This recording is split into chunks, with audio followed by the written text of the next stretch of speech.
Hi, this is Dr. Scott Young, and today we're going to talk about NESARA GESARA. We are going to talk about how they are paid for. And we'll give you a lot of information about this. We have to repeat some things, but we have to go over some other areas that you may not have heard about. Coming.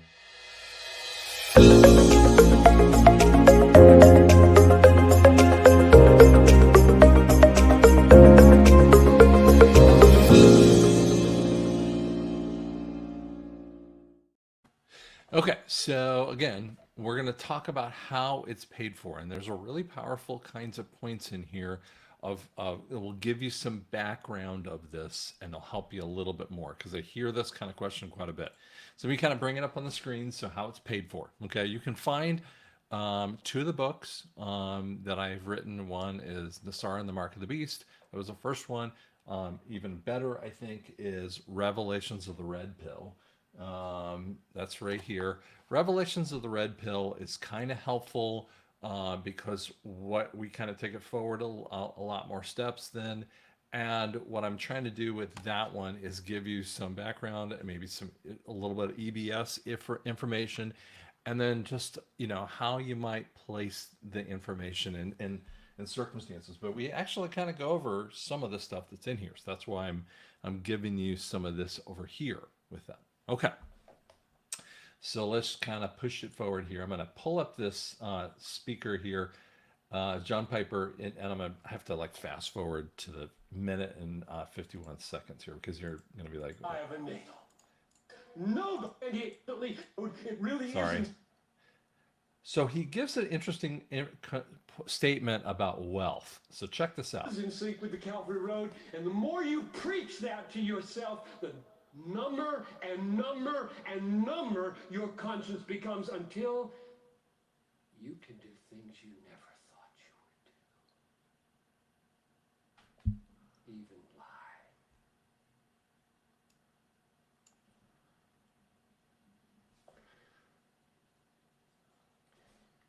Listen, this is a word from God through Paul in 1 Timothy 6. Those who desire to be rich fall into temptation, into a snare, into many senseless and harmful desires that plunge people into ruin and destruction. For the love of money is the root of all kinds of evils. It is through this craving that some have wandered away from the faith and pierced themselves with many pangs. And if you're alert, they pierce thousands of others with them. So, I mean, I'm going to stop right there, but basically, it's a real good point here. Um, you know, we see this stuff, and we see people who I've actually talked to some of these people, and they say, "Well, I used to know a Nancy Pelosi or a different person, and she's not the same person as she is now." And I'm not talking about actor issues or whatever, because that's another conversation. What they're really getting after is that this corruption of wealth. Well, the cabal tends to go farther than just the corruption of wealth. So when you come into Congress or power, or I mean, some type of power structure, for instance, maybe even a large company that becomes a global type of company, like a Amazon or whatever, what they find is that they're propped up by people around who desire that company to go to the next level. But what they also do with those people is that they say inside of there, you are going to do things that will align yourselves with us and damage you if you think you want to get out of this thing. And that's the nature of that cabal kind of point. And I think if you see it in that kind of realm, this is part of the trap, is that these people are into much of the child trafficking. These people are into massive corruption. Now, let's just say a congressman goes to Congress and he's trying to push back against it, but then he takes a little bit of a sidelong bribe. He doesn't even realize it's a sidelong bribe, and he takes that money in, and then they say, you took that money in, so you need to vote this particular way. This is kind of what John Piper's talking about. It goes even further when we think of this stuff and we say, wait, someone just doesn't take it in, then they see how many steps they're willing to go. See, and in essence, that's when they bought them. And so that's part of that corruption. But that's actually our way of taking them down here. So let me kind of scoot forward here with that. So we're going to talk a little bit about the gold currency versus fiat. Okay. Some people are really upset about the concept of NESARA, but I want you to understand it's based upon the points of the fiat system versus the gold currency with that too. So again, on the gold currency, we're going to talk a little bit about this. It's a really interesting point. It's inelastic, meaning that it cannot be printed out with a concomitant backing. Okay, and we'll explain the fiat in a second, but when you have gold backed, today gold is worth something like $2,000. And let's say I have three different type of economic people. One person says it's gonna when the Treasury moves into pure gold backed kind of thing, Treasury will set a number. It's always happened in the history of the world that they set a number so that you have a basis for understanding. And so if it's and by the way, the last time we were under a gold standard was around $33. Now that stayed for the nation in 1933, or it's $32 then.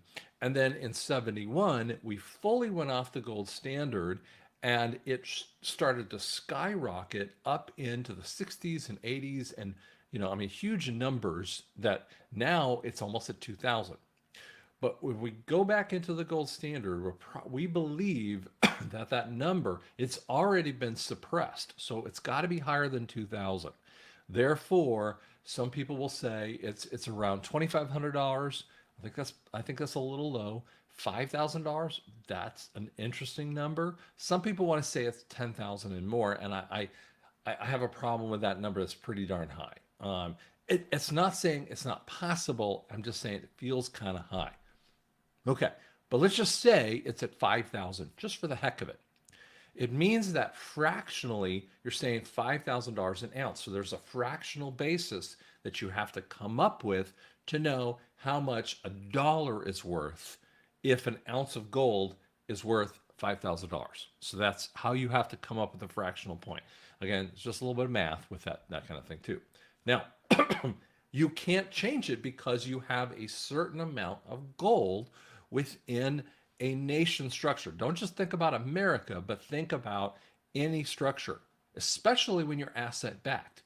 If you were asset backed based upon diamonds, or you were asset backed based upon oil, or asset backed based upon silver, whatever that might be, you have a quantity that is pretty much set in there so that you're not going to change that structure. That is one of the fallback problems that can happen with a gold-backed currency. Now, how much do we have? Well, there's a lot of things that you guys don't realize. We have taken a lot of gold, and I'll kind of explain that here in a little bit. But that's one of the things that changes it. Now, banks then will not be able to fractionalize their money stream, and they can't lend in endless streams of cash. Okay, what does that mean? See, when they make up a number, let's say they get $100,000 of new monies. Now that's a low number, but just stick with me for a second. What they're doing is that they're lending that out up to 90% of that amount. So when they have that $90,000 inside, and they have to only keep $10,000 in the bank. 90% of it is loaned out, and so that becomes part of their income. But then they loan it out again because that money starts coming back with interest, and they loan it out again, and they loan it out again, and they loan it out again. That's a fractionalization of the money stream, number one. Number two is that they're also fractionalizing how they actually count the money, because they're sourcing it out in many other ways. And in a gold-backed currency, they, in the non-gold backed currency, we always have that Fed as the safety net. And you guys think about it as a good thing. That's actually not a good thing. That's a private organization that has control over you. And that kind of stuff goes away, which means that the bank has to be the final insurer of the money. It means they better keep enough on hand to be able to cover that debt out there. So it's a little bit more of an inelastic kind of thing. Credit sources will have to adjust.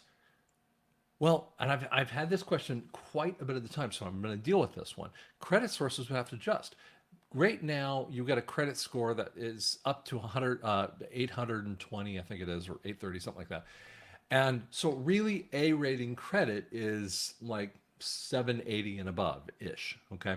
And someone was going to, oh no, just stick with me. Basically 780 and above. Okay. So when you have that high of rating credit, when they tell you 0% financing for 60 months, it's really going to be for the top line credit. And it's based upon debt to income. So it's not just your credit rating, though. That's one of the parts that happens out there. Now, on smaller items, you'll get a very quick yes, he can afford that kind of thing.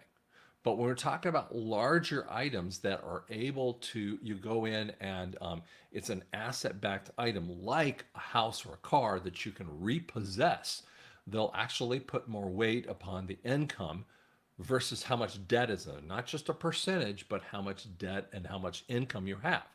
Well, when we go into the go back, and we'll explain that, we're actually going to have zero debt with people. So how does that system work? The answer is very simple.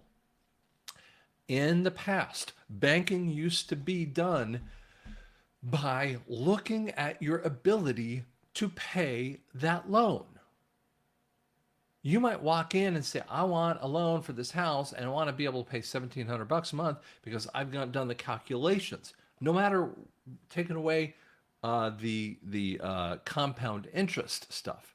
But even with a small amount of tiny amount of interest, what happens in there, people will say, well, I still want to be able to boost up to this kind of house and $1,700 a month or whatever number you want to pick. And the bank might say, you know what? You don't make enough money to be able to qualify for that loan. Now, in the past, they just didn't care. They would give away loans because if you defaulted, they would go and take that house from you. So they got the whole asset and they didn't even have to pay you back. Now, what's going to happen is a very tough, much tougher system. And so they're going to really make sure that you qualify for that loan, which is looking at your balance sheet of your life. They're probably going to be looking at really what you have incoming versus outgoing. It's like a budget in essence. That's what banks used to do. And so it was a little bit more, hey, we're not going to give you money just willy-nilly. And some people don't understand that. That has to change because we can't have this instant gratification kind of circumstance for someone who doesn't make any money comparatively. So that is going to be one thing that's going to be a little bit weird. Now, it can lead to runs on the bank if uncertainty occurs with speculation. Now, that's part of the things that these economists are looking at, the real economists that are the white hat economists. And I've been hearing a lot about this. No one wants to talk about it. But we've been talking about this, or we've actually been studying these people, from 2017 to 2020. And that's when we thought, 2020, we thought NESARA was going to happen. But what happened in that time frame, they were looking at the nation's ability to, their income ability. Not their suppressed income ability, but their real ability. And so they're looking at, those kinds of points out there. Now, the bank will also have to be really, there probably will be some agency above them that will be operating under the Treasury and saying, not like a Fed, but like a Fed. But it will be directed to the Treasury and say, listen, you are overdoing it. You have to cancel those loans, or you have to pay back X. So there'll be really hardline agencies. And I don't know what they are, but they have been thinking about this stuff. So it's not the perfect stuff, but that's what happens. Now, when you have the fiat by the Fed, Fiat is just whatever you make it to be. I mean, if we all decided that ketchup packs are worthwhile, we could just use ketchup packs than dollar bills or dinar or dong or rubles, excuse me, or whatever you might come up with a currency point. And so, yet a currency is built in by the country and accepted by the economists and the people and the government. And yet this currency actually is done by the Fed. And I've given a whole bunch of other reasons for that. Fed creates the currency. They don't, I mean, they're sort of they get a little information from the Congress, but they actually make the choice about how much currency goes out, and then they push out that pieces of information out to the agencies that make the money, like the U.S. Mint. Okay, so that's why you think it is legal, but it is not legal. It's illegal by the Constitution, because in the first article under the 10th section, it says that debts must be paid by gold and silver. That's why fiat is illegal. That's why we talk about a gold-backed currency. Fiat is built in a mode of scarcity. Now, scarcity kind of gives you the idea of the gold-backed currency, that you look at it as worthwhile. Okay? If there are not enough women to date, men to date, you have a scarcity model in your dating experience, in essence. Okay? If you have a scarcity model in the ability to go buy a home, the prices would go up. Those are parts of that thing. That's why they want to have value in that. But that model breaks down when there are times of recession and depression. That's already known about. And so then they try to claw it back by creating deflation. And they deflate the currency. It reduces the ability to loan out money. And yet, that is opposite of what's happening from 2020 all the way to 2024. It is they are still on this runaway train of inflation, and they will not give it up. And yet, that makes it less and less scarce, in essence. It is a worthless kind of model with that, too. It is, again, we talked about the illegal structure because only Treasury and Congress can make the money. And another point here, it always has an end. Now, why do I say that? Because fiat is built upon a debt. It's a debt to the Fed. That's how the cabal wants this thing. They want you to be in debt to them. So you create a debt, like a national debt of, now today it's $34 trillion, but it could be tomorrow $35 trillion. It's an unattainable kind of number. And they don't ever really want you to pay back the debt because they want to get the interest off of you, the compounding interest. So they're getting that through the IRS. So that's why those structures actually occur. So debt keeps you inside of the system. But guess what? If you're living on a debt structure, you will come to an end. And every one of you knows that when you have been in debt, meaning that what your income comes in versus how much debt is going in, and you are starting to pay your minimums. And then when your minimums, you can't even pay your minimums anymore, you throw up your hands, and that's when the bankruptcy becomes bankruptcy and foreclosure comes in. And we think that only occurs for businesses and for people. By the way, it happens for governments too. And that's some of the false flags things that have set up in the past. But these are created that way. But no one ever wants to tell you about that one. Not one economist have ever explained that one, but you have to suss that out through the information with that. And again, those bankruptcy points happen every 20 to 30 years. Let's show you a little bit about that. Here's a bankruptcy event that was on Wall Street. Now, this is Black Thursday.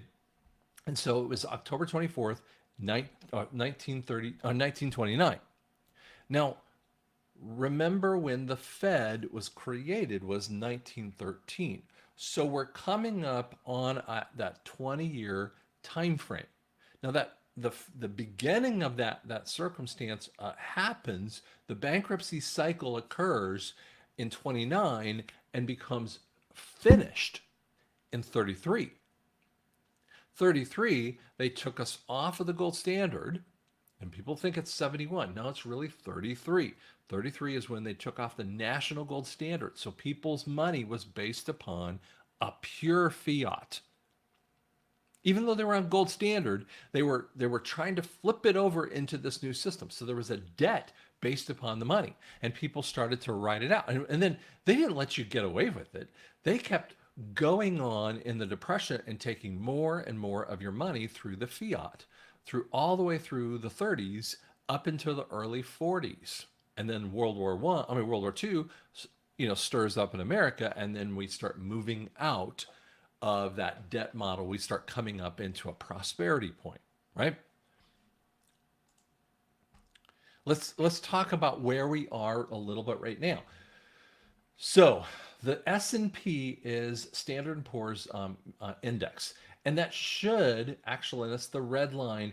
It should give you some idea of credit facilities or loan issues. And when it starts to go up like this, we should notice there's a problem. Well, that blue line is talking about the assets. So, and you see that the line was fairly low even here. And I will tell you, I don't even have an index that shows you the whole thing, but we're talking about from just even fourth quarter into first quarter. Look at the change from 4.1 trillion up to 4.8 trillion. You're talking about the debt is going up dramatically. It's way outpacing the models. So the asset, they don't have enough assets to do this. What happens is that they go off and a company will go off and buy or borrow $50 million under a short-term ARM. Okay, an ARM is a short-term loan, and they want to basically, if they make it not a loan or it's a payment point, but they make it at a short-term rate like 2 years. And they don't really have to pay anything until the end of the 2 years. But when that note comes up due, you better have the 50 million bucks. Now, when you use debt for growth, what happens is that you come up with 53 million, so you pay back the 50 million and you pocket the $3 million. That's how it works. But when this model flips upside down in an inflationary, in an economic absolute, we're not just talking about slowdown, we are talking about absolute 30 times level of depression. There's so much information that talks about this. And when we're in that kind of point, these people, when those loans come due, they only have maybe 40 million of the 30 million left, or they have 35 million, and so they're 15 million underneath. And that company may not be worth that number, or they can't find the cash to make up the difference. So then they start making payments and they start trying to refinance. And the question is can you find a bank that will finance that amount? And maybe they won't find a bank. And if no one will finance the amount, it will sink you because you don't have the cash, the extra $15 million for that loss that comes in. And so then you are in a great shape, and then boom, the loan comes due and you are screwed. That's how that thing works. And that's exactly where we are today with that. Okay, so let's talk a little bit about some of the debt points here. Debt forgiveness is going to come in a lot of different areas. So for instance, and I'm gonna go over these kind of quickly because we've done these things before, but the debt forgiveness will come through JARA and NESARA. So both areas, whether you're in Canada, whether you're in Australia, each nation will have their own abilities, and we'll talk about how they're doing it, but they'll have their own abilities to do it. So you have car, home, and commercial kind of things. The compound interest is illegal. There are so much write-up about how compound interest is illegal because it is an excessive amount of interest with that too. It's actually biblical too. That has to get wiped off the books. Student loans, part of a federal debt. It has the compound interest. It goes away as well. Banking loans of other types. Now, I just kind of put that in there because, people ask me these banking loans and I'm like, some crazy banking loan kind of thing. Well, yes, if it's through a bank. Now, What kinds of loans would not be forgiven, for instance, are personal loans. Now, my parents loaned me money, and they've done it over the years, and sometimes I paid it back, and sometimes I'm paying back in a kind of a stilted amount.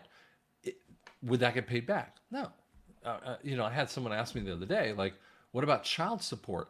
Well, that's a debt that you have to your child. I mean, if it was an unfair number, like you had to pay $1,700 a month and you don't have the ability, well, that's a negotiation with the legal system, okay, and your ex-wife or whatever. But but um, that is a person-to-person kind of issue, and that's not going to be forgiven, kind of thing.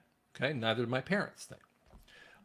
All the nations, including America, will have debt forgiveness. So and we're talking about debt forgiveness, and we'll explain that a little bit more.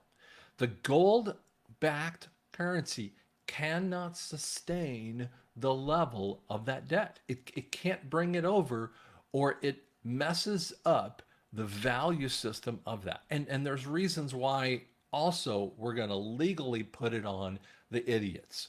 Okay, we're not going to take it because we're going to make them swallow it because they have violated law after law after law, including contract law. So therefore national debts get swiped out. We are not paying back a dime. I have heard someone say over and over again that of the $34 trillion dollars, that $21 trillion dollars was paid back a few months ago. And I'm like, no, that would mean we gave back of our own, of the gold back currency that we have coming, we gave them back $21 trillion dollars. If we give them back $21 trillion dollars, we just refund them.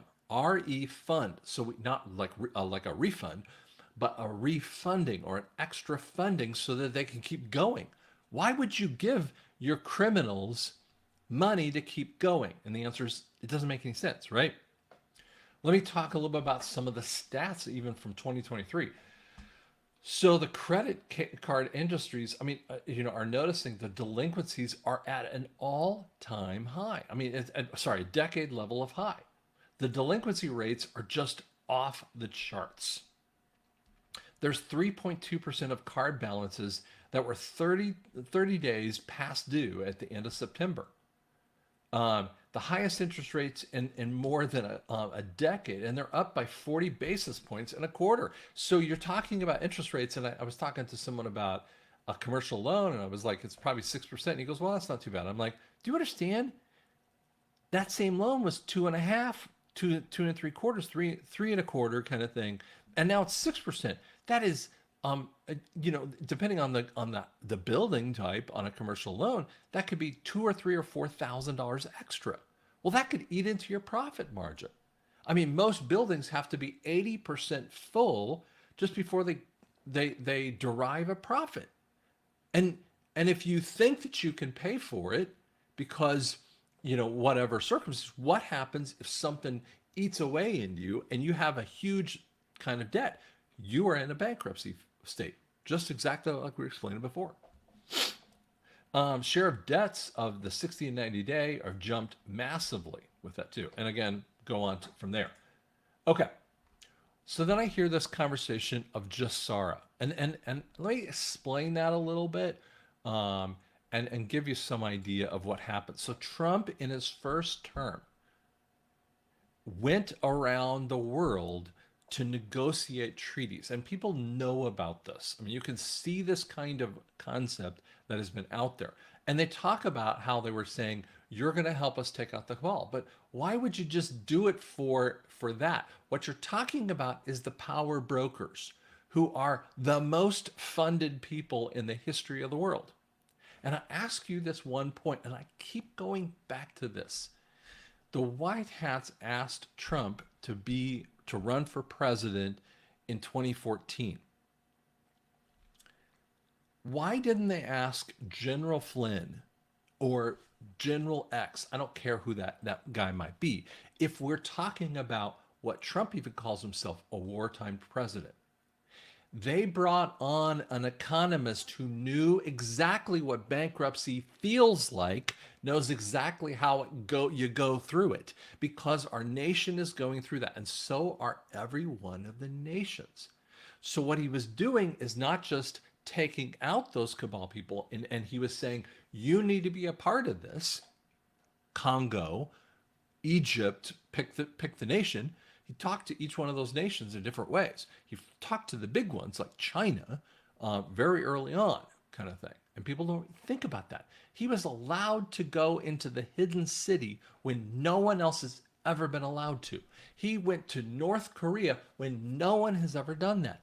Why? Because he had all the information with the white hat military behind him, and they knew everything about them, and they're saying, you can help us or you die. It is a monetary situation. You see, when we go back to 9/11, one of the most massive false flags, and when you talk about the truthers of 9/11, when you hear this kinds of stuff and you listen to what actually occurred, what you don't realize is that NESARA was supposed to be initiated in that time frame. Now, I don't want to get off in too much of the detail of that, but basically NESARA was supposed to happen then, because what they did is they worked together with the cabal. So they put the gold and the silver and a lot of the JFK documents and CIA documents in those three buildings that come down: the seventh World Trade Center, the first and second, and those suckers all come down in ways that they should never come down. What happens is that all the ability for NESARA to actually go through was taken out, but one day earlier, Rumsfeld, which is the Secretary of Defense at the time frame in 2001, announced that $3.1 trillion was suddenly missing from the budget of the Pentagon. And by the way, they failed their budgets hearings over and over again. Why? Because that's how they take the money out. And so they took this $3.1 trillion was to move us into the NESARA kind of things. And what they did, and then we have this concept of what I sort of referenced. In December of 2017, Trump comes in, he goes, okay, we're going to create this executive order 13818. It defunds them or takes away their funding, because what we do is we say, because you have crimes against humanity. You see, like, it really irritates me, and I know this irritates you. You see a mob dude goes to jail, but we don't take his money away.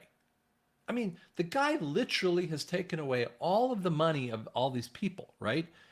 And lives and everything else too. But we never take his money away. We give him like a $30 million fine. I mean, and it's like, oh, come on. He can pay that back with in 3 days of collections. We give these crazy fines that have no meaning. It tells you that the top end supposed court people are working with the criminals, because they are. We all know this. This is not like a newsflash to most of you, but you have to realize when you see the level of fines, if those fines turned into, for instance, Chase Bank recently has had like $500 million fine, or and you go, well, that's an amazing fine, right? But not for a multi-trillion-dollar corporation. 500 million is like pittance, right? If you really wanted to find them and harm that kind of company, you would make it a percentage of that company. I mean, you'd say, you're a billion-dollar company, so we're going to make you pay 30% of your company. Well, that would basically wipe them down to the nub. And that's really what we're supposed to do. But what Trump does here is says you have crimes against humanity, and he has actually 5 or 7, I can't remember the exact number, different ways that he says you can't move the money, you can't shift it, you can't do these other things. And do you know that in 2018, there was a rash of people who were leaving their companies? I mean, CEOs. And you've actually seen that over and over again. There are some websites out there now. I'm blanking out the website name, but that you see these people and they're leaving their industry at the top. Do you know that Bezos left his post back in around 2018, 2019? Like you're going, but that's when you're doing the best. I mean, you could have left a lot earlier and made, a lot less money, but that's when they defund it. Now, does he get to keep the proceeds from the sale of that company? No. No. What you have to understand is they were bankrupting all of these idiots. And that money goes into what's called the Saint Germain Fund. That is part of how we do that, okay? And we've been doing that worldwide. And there's really cool information when you kind of go deeper in that rabbit hole. In 2020, so for instance, let me give you an example of some of that draining. You said you have some of these pharmaceutical companies that made massive profits in 2020 and beyond. And then many of them, their CEOs and their top executives are leaving. Well, if you're making massive profits, why would you be leaving? It's not because they're leaving because it's a good time to leave. It's they're taken out with that too.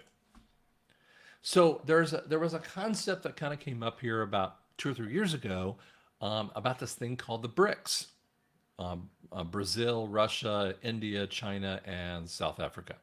And these weird countries, I mean, they don't match together, come together and go, we're going to do a gold-backed currency. We're going to lead the way because America is corrupt. That's basically what they say. Now, most economists call them like bad people. And I'm going, okay, just because you think that they're bad, because, and by the way, who is the cabal going after most? China and Russia. Real interesting. Well, the two big wigs. I mean, they don't care as much about the smaller guys, but they cared about the big ones. So that's why they do all their campaigns against them. And I'm not saying they're perfect countries. We're not talking about that. But what we're seeing in there is that in August of 2020, this is what, sorry, I said that wrong. August of 2023, we believe, 2023, my mistake, okay, I'm saying it in front of you, 2023, we believed that that NESARA was going to happen. Well, so did most of us. Okay, even we were trying to get it done, and yet they went go back, and no one wants to talk about that.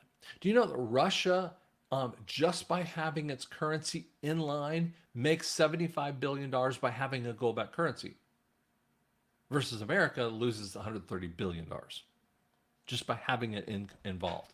We'll talk more about that.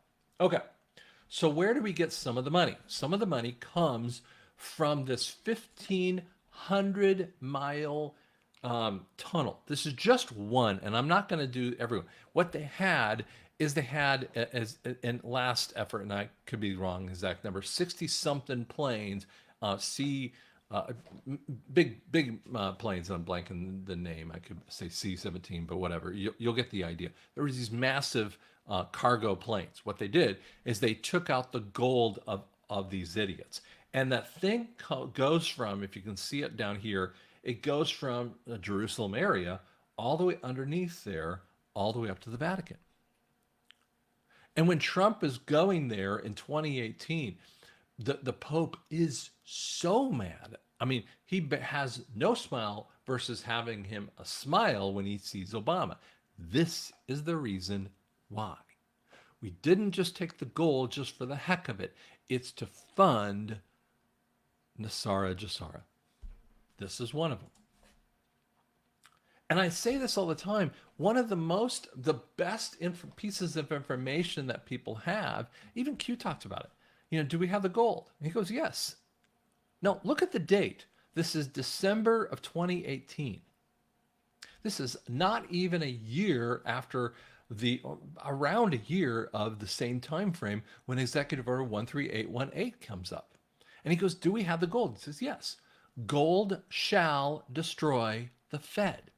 That's why when I hear truthers not understanding this point, they think NESARA GESARA is wrong, or it's never going to happen, or they speak against it, and I go, Q talked about it.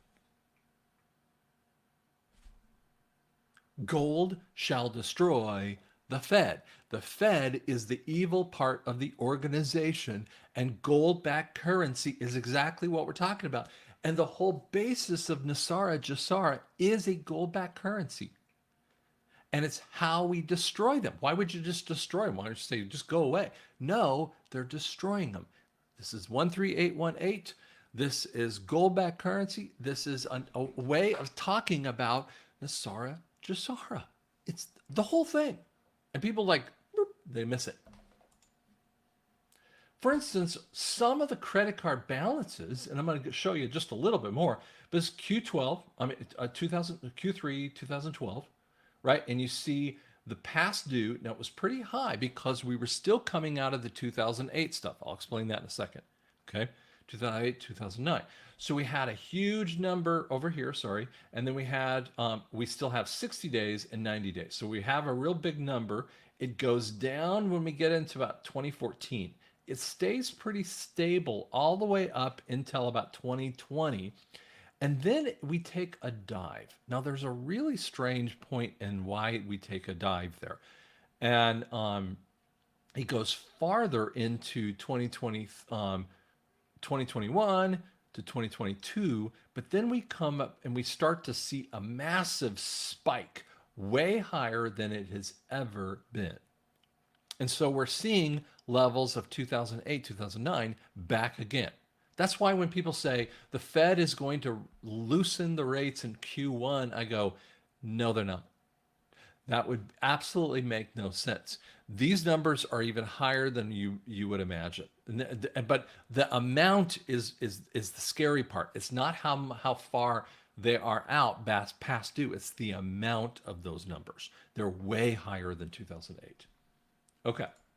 So now, and again, I can't come up with the exact number because it's really hard to tell you, but basically worldwide debt is around 200, maybe some people say 230 trillion. The liquidity is predicted at maybe $30 trillion. Again, that's a guesstimate of actual number. And you go, wait a second, how can you have less money than the debts? It's just how it's been working. This is what we've been living under, and no one wants to spend any time on. China is 300% debt to income. The US maybe is around 150%. Japan has been flirting 200, maybe 250%. Now, let me explain what that means in weird terminology for a second. Do you know to declare bankruptcy in a corporation or on a personal basis, it just takes 30% up to 50%. I mean, you can be more higher than that, but 30 to 50% debt to income ratio puts you in that. In 2009, I was asking my dad, I finally opened up to my dad about how bad it was in my company. And he said, can I get a lawyer involved? Yeah. So he hires a lawyer in the Oregon area. I'd never met the guy. I send him my books through my dad, because I trust my dad in this way. And the guy goes, you need to declare bankruptcy. What I didn't realize is that I was, I was sitting at huge numbers, more like 92% debt to income ratio. You're like going, oh my gosh. He was looking at this going, of course you have to declare bankruptcy. I mean, 90 something percent, 92% is last number I remember back in that time frame. We were past the point of bankruptcy. I mean, I was robbing Peter to pay Paul. Guess what all these nations are doing? They're all doing it, and every one of them are underneath. Okay?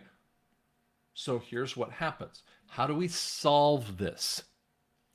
Well, we have this thing called the QFS, which is called the Quantum Financial System. Now, it is not Mark of the Beast, because the Mark of the Beast would mean you're required to take it, and you would have a fiat level kind of thing. By the way, that's CBDC, central bank digital currency, which Trump just came out and said, we're not going to do that because it would control the nations. But we don't talk about QFS. Why? Because it's a gold-backed currency. And each of the nations will have that. Okay, Canada will have her own QFS run by herself. It is completely enabled to be hacked. You can't hack it because it's a blockchain. You can have a trust inside of it when you have this up and running. And by the way, it's sort of up and running. You're in there, but they just haven't released it yet. Okay. By the way, you'll hear people that try to sell you the QFS by a crypto. And they even say Dr. Scott's doing it, or Charlie, Ward is doing it, or these other ones. And that's a lie. I never, ever, ever, ever, ever sell QFS. You can't sell QFS. It's a lie from the pit of hell. Stop. Don't spend a dime on that. Okay. That's a lie. So what happens inside the QFS when you would sign into it, it becomes a trust. You could actually assign like a wife or a kid or whoever that would be part of your trust with that too. So it's like a power of attorney, a trust kind of thing if you're incapacitated. It's really amazing in that way. It's not a bank account. And I think that's what a lot of people misunderstand. It's got some banking ability, but it's really not. It's an accessible conduit. In essence, my view of this would be more, it would be like your way of looking inside of your credit report. But if it's going to include all of the stuff that you have to do, for instance, my father-in-law, we took over his finances because he is in assisted living, right? And so he set himself up pretty darn well, but he doesn't have a lot of money. But then, we become power of attorney and we have a trust, all involved. So I have to look in different places to find his abilities. Now, here's the cool thing. He doesn't have any debt, which is really cool. But he does have, payments. So I have to go look at the bank and, and I have to manage some of those monies going in. I write a check for his assisted living and all these other things.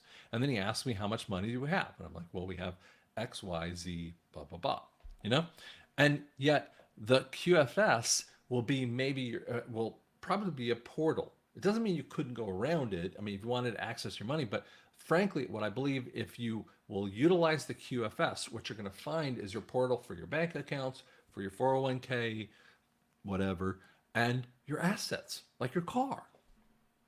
What will happen is that car and that house is there, but it is not accessible to the idiots, to the bankers, because the QFS pulls it out of the system because you already have debt forgiveness. We have to have debt forgiveness, but you still have the asset inside of there. Just like if you paid off a car, and I paid off a car. So I would have the title in Scott's name and Bank of America, make up a number. But as soon as I pay off that car, Bank of America would mail me the title. And sometimes it takes you a few weeks. That might be a clue. It takes a few weeks for this to happen. So what would happen is that you have Bank of America will send you the title for that so that it's under your name. Okay. Again, it's an access for all those kinds of abilities. I believe this is going to have that in that. Again, it's not a bank. It's not a credit card. It's not a loan. It's none of those kinds of things. That's why some people think it's a crypto. No, it's not any of those things. Okay. Now, it has crypto ability, and we'll talk a little bit more about that in the QFS. But it will have a physical currency, the US note, that is tied into it. This is just your access point to that. Again, like I said, it's not purchasable, and it's constitutional in its money. And we've talked about this just before. You pay your debts by gold and silver. It has to be done constitutionally. Some people say, like, NESARA is a psyop or a hoax, and I go, prove it. By the way, if you ever get that one, don't answer the question. That's like saying, I don't believe the sky is blue. And then they walk in and then you as a scientist, let's say, have to like prove to them the sky is really blue. And you're going, why should I have to defend some viewpoint when they just make up a statement? That's a hoax. No, you should prove it. If someone makes that kind of statement, you should have to prove it. And the answer is, I'm already showing you all the proofs. These are the proofs. These are the truths that are happening in there. Okay. I think banking is and the relationships are going to change. In the old fiat currency, banks control the cards. I mean, like all the cards, not just the credit cards, but all the things. They have control of the whole kit and caboodle. They write the loans, the long-term contracts, beholding you to them. I mean, do you understand when you go and sign a house loan? If you've never done that, there are like page after page after page, and they say it's to protect you. Stupid. That is not to protect you. It's to screw you with this thing. This is the screwing nature that they do all this stuff. And they don't want you to read all that stuff and go, well, I'm not going to do that. If you don't take their loan points, you don't have to take it at all, but you're not going to get anything. But you either take the whole thing as a full-on meal or none of it at all. That's how they do it. They create massive institutions, and then we have SEC statements. Now, I actually wrote this in this book, Revelation, sorry, I put it on the screen here. Revelations of the Red Pill. I wrote it in the book because on the website of the SEC, it says that banks are the most ethical agencies out there. It's not the exact word, but basically the sentence. And I'm like going, that's like the FBI saying that Derringer in the 20s was the best criminal we ever knew. Like, aren't you supposed to, like, do things against those guys? And yet I can prove to you over and over again, and you have done it too, of all the things that these banks do to you. I mean, they're so corrupt in their way, especially, and really talking about the Fed banks, the 13 major Fed banks, which actually are the controllers.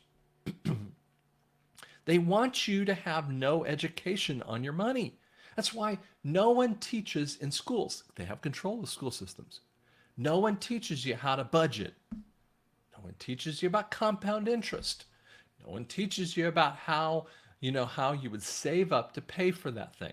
They have these wealth advisors to get you into the systems and pay into their systems, utilize their concepts, and yet they're all broken. They're all losing money. And that's how they want you to be. They want you to focus on them. So they confuse you and to help you move and manage your money. And yet, I believe in the asset-backed kind of circumstances, banks will become agents of less control and massively less control. They must be transparent and, I believe, compete on a local levels. So when you take out the Fed, you're going to take out many of those top bankers. They will go through their own bankruptcy reorganization. We'll talk about that in a little bit. But they go through this reorganization point, and guess what? You are going to be so pissed off when you see the EBS EAS. You are not going to believe them. So they're going to have to come to you with hat in hand going, here's transparently what we're doing. And you're going to be like, I don't know. And you know what? You have every right to not trust them. The SEC or some other type of organization will start to criminalize activities. Why? Because they will be funded by the government through for the people and by the people. The real Constitution will actually go after those people because we've flushed out all the banker level people in the SEC types. And we will flush them out. And then those people, the banks, will be terrified to do the wrong stuff. That lack of trust is exactly what we're talking about with the consumer. And there will be a massive need for education. This is one of the things that I have had a personal burden. I believe that I'm going to be part of that education point. There's a ton of other people out there that are doing some great information about this stuff. And those truthers are wonderful truthers. And some of you've heard them, some of you haven't. But the point is that I talk to people and I hear these people like come up and I go, God's pointing at you. You need to be in this kind of thing. Levels of history of money and how it works, but how it's going to work with that too. Because, by the way, it's going to be for the people, by the people. Okay. How is it paid for? Again, we talked about the cabal bankruptcy. The 13818 is one of the points that it's paid for. Second, the cancellation and payments of debts. Okay, let me explain that one a little bit. If I have a debt with a cabal company, Chase, why would I refund them back through the white hats? Why would I give them money for my house on the debt? Why would I give them enough money so that they can keep going and do their thing? No, no. In bankruptcy things, in bankruptcy reorganization, it's up to the court to decide who gets paid, okay, of the debtors that are out there. And so they go, and so they decide on that. The banks themselves won't have any control over the circumstance. The cabal organizations of all these types have no control over this. That's what you miss when you understand that. When you understand it's a bankruptcy first, they will not have control. Now, for the cabal banks who have done all these criminal activities, they just have to cancel the loan. Now, if you have a local bank that is, I mean, they have to be beholden to the cabal banks, but they're a local bank. They're not a bad bank. They might get funded back for that money, which means that small bank is going to be very powerful in your area. Well, that's a good thing. But you're still not going to trust any one of them, right? We talked about that. So they're going to have to be very transparent, and they're not going to have compound interest. And you're going to be like pushing on them because the QFS puts you in the driver's seat with them. Trump has also indicated in 2020 that he would sue China for $10 trillion. Now,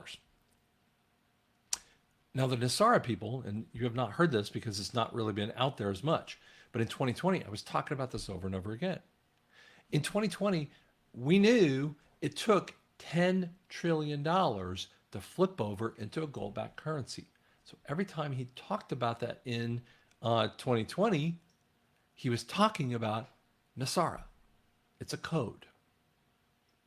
Now, in 2008, this is something I know about. Now, do I have all the background information? Because I was told about this kind of thing.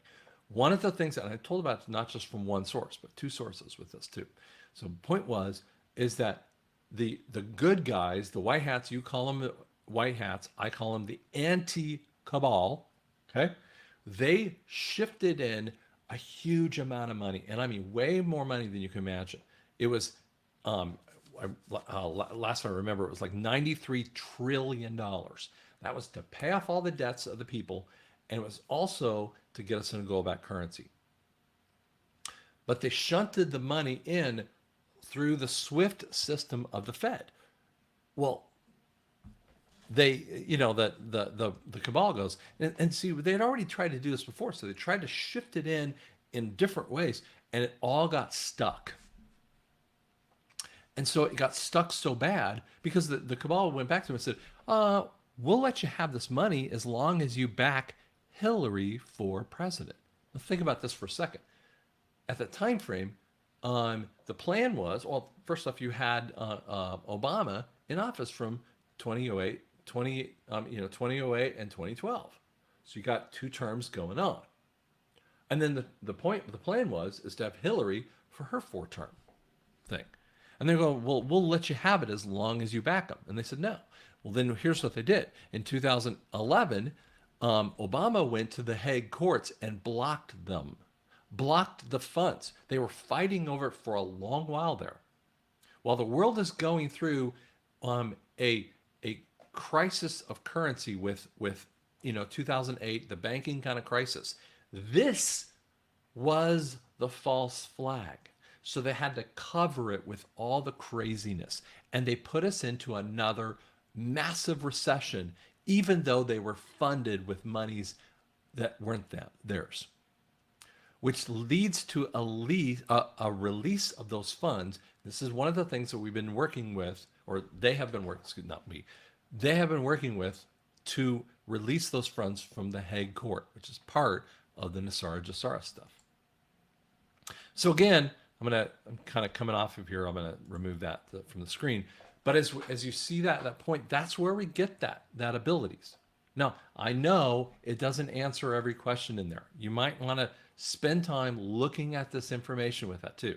Again, at drscottyoung.com, I have a 14-page article that you can download for free. You can go on and buy a $10 book, Revelations of the Red Pill. You can buy it all on the website of drscottyoung.com. And so you can kind of know a little bit more about that. I hope it gave you some information and some ability to understand what was going on. Thanks so much.